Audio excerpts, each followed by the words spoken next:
ಕರ್ನಾಟಕ ರಾಜ್ಯದಾದ್ಯಂತ ಆಯಾ ಜಾತಿಗಳ ಜಾತಿವಾರು ವರ್ಗವಾರು ಜಾತಿ ಸಂಘಟನೆಗಳು ಸಂಘಟಿತರಾಗಿ ಬಲಗೊಳ್ಳುತ್ತಿದ್ದು, ಅದರ ಸಾಲಿನಲ್ಲಿಯೇ ಮಾದಿಗ ಸಮುದಾಯದ ಜನತೆಯೂ ಕೂಡ ರಾಜ್ಯಮಟ್ಟದಲ್ಲಿ ಕರ್ನಾಟಕ ಮಾದಿಗ ಮಹಾಸಭಾ ವೇದಿಕೆ ಅಡಿಯಲ್ಲಿ ರಾಜ್ಯದಾದ್ಯಂತ ಸದಸ್ಯತ್ವ ಅಭಿಯಾನವನ್ನ ಮಾಡುತ್ತಿದ್ದು, ಇದಕ್ಕೆ ಪೂರಕವಾಗಿ ಸಮುದಾಯದವರು ಹೆಚ್ಚಿನ ಸದಸ್ಯತ್ವವನ್ನು ಪಡೆಯುವ ಮೂಲಕ ಸಮುದಾಯವನ್ನ ಸಂಘಟನೆಯ ಬಲಶಕ್ತಿಯೊಂದಿಗೆ ಕೊಂಡೊಯ್ಯಬೇಕೆಂದು ಮುಖಂಡ ಚಾವಡಿ ಮತ್ತು ಪ್ರಗತಿಪರ ಚಿಂತಕ ನಾರಮಾಕಲಹಳ್ಳಿ ಕೃಷ್ಣಪ್ಪ ಕರೆ ನೀಡಿದರು. ನಗರದ ಪ್ರವಾಸಿ ಮಂದಿರದಲ್ಲಿ ನಡೆದ ಕರ್ನಾಟಕ ಮಾದರ ಮಹಾಸಭಾದ ಸದಸ್ಯತ್ವ ನೋಂದಣಿ ಅಭಿಯಾನಕ್ಕೆ ಚಾಲನೆ ನೀಡಿ ಬಳಿಕ ಮಾತನಾಡಿದ ಅವರು, ಇತರೆ ಸಮುದಾಯಗಳ ಜತೆಗೆ ಇಂಜಿನಿಯರಿಂಗ್ ಕಾಲೇಜ್, ಮೆಡಿಕಲ್ ಕಾಲೇಜ್, ಮಠಗಳು ಸೇರಿದಂತೆ ಭವಿಷ್ಯದ ಮಕ್ಕಳಿಗಾಗಿ ಶಾಶ್ವತ ಚಿರಾಸ್ತಿಗಳನ್ನು ಮಾಡಿದ್ದಾರೆ. ಆದುದರಿಂದ ನಮ್ಮ ಸಮುದಾಯದ ಮಕ್ಕಳ ಭವಿಷ್ಯಕ್ಕಾಗಿ ಈಗಾಗಲೇ ದೊಡ್ಡಬಳ್ಳಾಪುರದ ಬಳಿ ಸರ್ಕಾರಿ ಜಾಗವನ್ನು ಸರ್ಕಾರದ ಬೆಲೆ ಕಟ್ಟಿ ಖರೀದಿ ಮಾಡಲು ನಿರ್ಧರಿಸಲಾಗಿದೆ ಎಂದರು. ಕಾವಲಿ ವೆಂಕಟರಮಣಪ್ಪ ಮಾತನಾಡಿ, ಸಮುದಾಯದವರು ಶೈಕ್ಷಣಿಕವಾಗಿ, ಆರ್ಥಿಕವಾಗಿ, ಸಾಮಾಜಿಕವಾಗಿ ಮುಂದೆ ಬರೋದರ ಮೂಲಕ ಸಮಾಜದಲ್ಲಿ ಅತ್ಯುತ್ತಮ ಸ್ಥಾನಮಾನಗಳನ್ನು ಅಲಂಕರಿಸುವ ದಿಕ್ಕಿನಲ್ಲಿ ನಮ್ಮ ಚಿಂತನೆಗಳು ಸಹಕಾರಿಯಾಗಬೇಕು ಅಂತ ಹೇಳಿದರು. ಆದಷ್ಟು ಬೇಗ ನಮ್ಮ ಸಮುದಾಯದ ಕುಟುಂಬಗಳು ದುಃಖಗಳಿಂದ ದೂರ ಉಳಿಯುವುದು, ಅತ್ಯುತ್ತಮ ಶೈಕ್ಷಣಿಕ ಮಾರ್ಗಗಳನ್ನು ಪಡೆಯುವ ಮೂಲಕ ರಾಷ್ಟ್ರ, ಅಂತಾರಾಷ್ಟ್ರೀಯ ಮಟ್ಟದಲ್ಲಿ ಅತ್ಯುನ್ನತ ಸ್ಥಾನಗಳನ್ನು ಅಲಂಕರಿಸಬೇಕು. ಆಗ ಮಾತ್ರ ಭವಿಷ್ಯದ ಮಕ್ಕಳ ಭವಿಷ್ಯತ್ತು ಉಜ್ವಲಗೊಳ್ಳಲಿದೆ ಎಂಬ ಅಗತ್ಯ ಆಲೋಚನೆಗಳನ್ನು ನಮ್ಮ ಸಮುದಾಯದವರು ಕಡ್ಡಾಯವಾಗಿ ಮಾಡಲೇಬೇಕು ಅಂತ ಹೇಳಿದರು. ಆದ್ದರಿಂದ ನಮಗೆ ಮತ್ತೆ ಇನ್ನೊಬ್ಬರು ವಿಶೇಷವಾಗಿ ನಮ್ಮ ಕರ್ನಾಟಕದ ಮಾದಾರ ಸಭಾ ಚಿಕ್ಕಬಳ್ಳಾಪುರ ಜಿಲ್ಲಾ ಅಧ್ಯಕ್ಷರು, ಹಂಗಾಮಿ ಜಿಲ್ಲಾ ಅಧ್ಯಕ್ಷರಾಗಿರುವಂತಹ ಪಟ್ರೇನಹಳ್ಳಿ ಕೃಷ್ಣ ಅವರು ಬಂದಿದ್ದಾರೆ.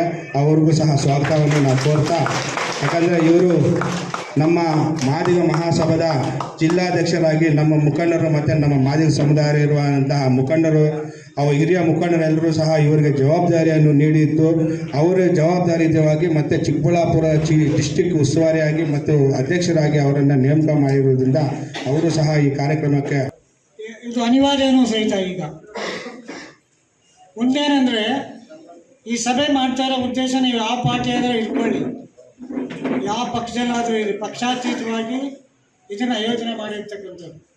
ಈ ಸಮುದಾಯದ ಯಾವುದೇ ಹಳ್ಳಿ, ಕನಿಷ್ಠ ನಮ್ಮ ಈ ತಾಲೂಕಿನ ಈ ಮೂಲೆ ಯಾವುದೇ ಹಳ್ಳಿಯಲ್ಲಿ ಏನೇ ಹೆಚ್ಚು ಕಡಿಮೆ ಈ ಸಮುದಾಯದ ಜನಾಂಗದವ್ರ ಮೇಲೆ ಆದಾಗ ನಾವೆಲ್ಲ ಒಗ್ಗಟ್ಟಾಗಿ ಅದರ ವಿರುದ್ಧ ನಾವು ಕಾರ್ಯಕ್ರಮಗಳನ್ನು ರೂಪಿಸಬೇಕು, ಪ್ರತಿಭಟಿಸಬೇಕು. ಆಗ ನಮ್ಮವರಿಗೆ, ಆ ಹಳ್ಳಿಯಲ್ಲಿ ವಾಸ ಮಾಡ್ತಕ್ಕಂಥ ಆ ಜನಾಂಗಗಳಿಗೆ ಬಲ ಬರ್ತದೆ, ಶಕ್ತಿ ಬರ್ತದೆ. ಈಗಾಗಲೇ ನಾನು ಹಳೆಯದನ್ನು ಮಾತಾಡಕ್ಕೆ ಹೋಗಲ್ಲ. ಮಾದರ ಮಹಾಸಭಾದ ವತಿಯಿಂದ ಸದಸ್ಯತ್ವ ನೋಂದಣಿ ನಡೀತಾ ಇದೆ.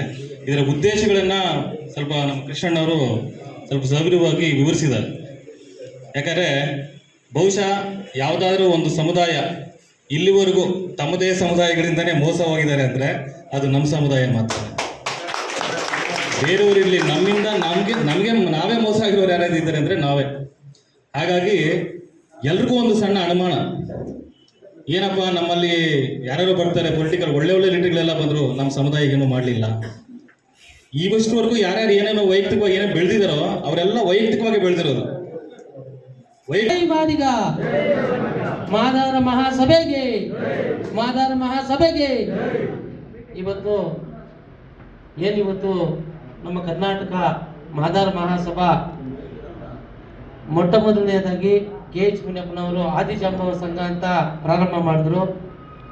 ಆದಿಜಾಂಬವ ಸಂಘ ಪ್ರಾರಂಭ ಮಾಡಿದ್ದ ಒಂದು ಹಿನ್ನೆಲೆಯಲ್ಲಿ ನಮ್ಮ ಕರ್ನಾಟಕ ಸಂಘದಲ್ಲಿ ಆವತ್ತು ಮೆಂಬರ್ಶಿಪ್ ಮಾಡಬೇಕಂತ 35 ವರ್ಷಗಳ ಹಿಂದೆ ಆ ಒಂದು ಪ್ರತಿಫಲ ಇವತ್ತು ನಮ್ಮ ಕರ್ನಾಟಕ ರಾಜ್ಯದಲ್ಲಿ ಏನು ಮಂದಕೃಷ್ಣ ಮಾದಿಗ ನಾಯಕತ್ವದಲ್ಲಿ, ನಮ್ಮ ಕೋಲಾರ ಜಿಲ್ಲೆಯಲ್ಲಿ PV ನಾಯಕತ್ವದಲ್ಲಿ ಓದಿಲ್ಲ, ನೌಕರಿ ಪಡ್ಕೊಂಡಿಲ್ಲ, ಆದರೂ ನಮಗೆ ನಮ್ಮದೇ ಆದಂಥ ಒಂದು ಆರ್ಥಿಕ, ಒಂದು ಸಾಮಾಜಿಕ ಹಿನ್ನೆಲೆ ಇರೋದರಿಂದ ನಮಗೆ ಮೀಸಲಾತಿ ಬೇಕು ಅಂತ ನಾವು ಹೋರಾಟ ಮಾಡಿದ್ದೀವಿ. ಮೀಸಲಾತಿ ಪಡ್ಕೊತಾ ಇದ್ದೀವಿ. ಇವತ್ತು ಅದು ಕಾನೂನುಬದ್ಧವಾಗಿಯೂ ಆಗ್ತಾ ಇದೆ. ಆದರೆ ನಮ್ಮ ಜವಾಬ್ದಾರಿ ಭಾಳ ಇದೆ. ನಾವು ಕೂಲಿ ಮಾಡ್ತೀವೋ, ಏನು ಕೆಲಸ ಮಾಡ್ತೀವೋ ಗೊತ್ತಿಲ್ಲ. ನಮ್ಮ ಮಕ್ಕಳನ್ನ ಅಟ್ಲೀಸ್ಟ್ ಡಬಲ್ ಡಿಗ್ರಿಗಳು ಮಾಡಿಸ್ಬೇಕು ಒಬ್ಬೊಬ್ಬ ಮನೆಯಲ್ಲಿ. ಇದು ನಮ್ಮ ಆದ್ಯ ಕರ್ತವ್ಯ. ಈ ಓದಿದಾಗ ಮಾತ್ರ ನಮಗೆ ಗೌರವ ಎಲ್ಲವೂ ಸಿಗುತ್ತೆ. ಅಂಬೇಡ್ಕರ್ ಅವರಿಗೆ ಓದಿದ್ದಕ್ಕೋಸ್ಕರ ಅವ್ರನ್ನ ಇವತ್ತು ನಾವು ದೇವರಾಗಿ ಪೂಜೆ ಮಾಡ್ತಾ ಇದ್ದೀವಿ.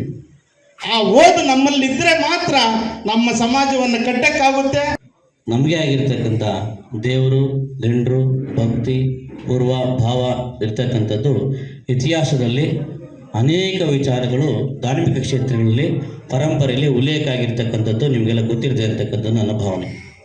ಹಾಗೆಯೇ ಮುಂದುವರೆದ ಭಾಗವಾಗಿ ಸ್ವಾತಂತ್ರ್ಯ ಹೋರಾಟದಲ್ಲೂ ಸಹ ನನ್ನ ಸಮಾಜದ ಅನೇಕ ಹೋರಾಟಗಾರರು ಭಾರತ ಸ್ವಾತಂತ್ರ್ಯಕ್ಕಾಗಿ ತಮ್ಮ ಪ್ರಾಣ ತ್ಯಾಗ ಬಲಿದಾನ ಮಾಡಿರ್ತಕ್ಕಂಥದ್ದು ಇತಿಹಾಸದಲ್ಲಿ ದಾಖಲಾಗಿದೆ.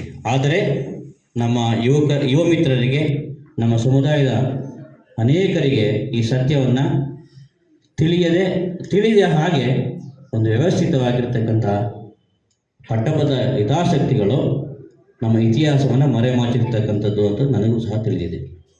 ಆತ್ಮೀಯ ಮಿತ್ರರೇ, ಅನೇಕ ವಿಚಾರಗಳನ್ನು ತಮ್ಮ ಮುಂದೆ ಇಡ್ತಾ ಹೋಗ್ಲಿಕ್ಕೆ